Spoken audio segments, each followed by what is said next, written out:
esimene vastutus hakkab sellest. Meil on siin majas päris mitu osteopaati. Igaüks valib endale ise osteopaadi. Selles mõttes ongi keeruline mulle ja administraatorile helistada ja öelda, soovitage mulle osteopaati. See ei ole võimalik, ma ei ole sind kunagi näinud. Ma ei tea sinu probleemi. Ja kuidas keegi teine saab sulle öelda, kes sulle kõige paremini sobib. Meil on pildid kodulehel, meil on pildid e-poas. Ole hea vali, mis sulle, mis kõnetab. See on esimene vastutuse võtmine.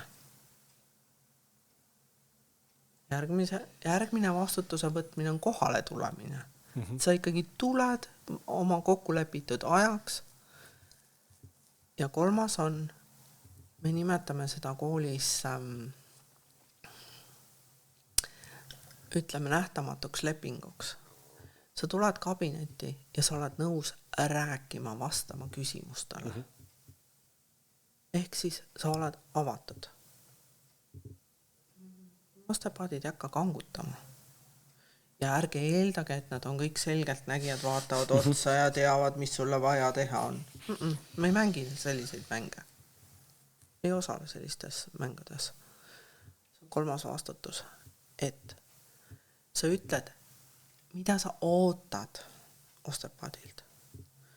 Võib oodata, ma tahan õlavalust lahti saada, ma tahan niiveldusest lahti saada. Kui ma olen beebiootel, selg valutab, ma tahan sellele probleemile lahendust. See ongi vastutuse võtmine.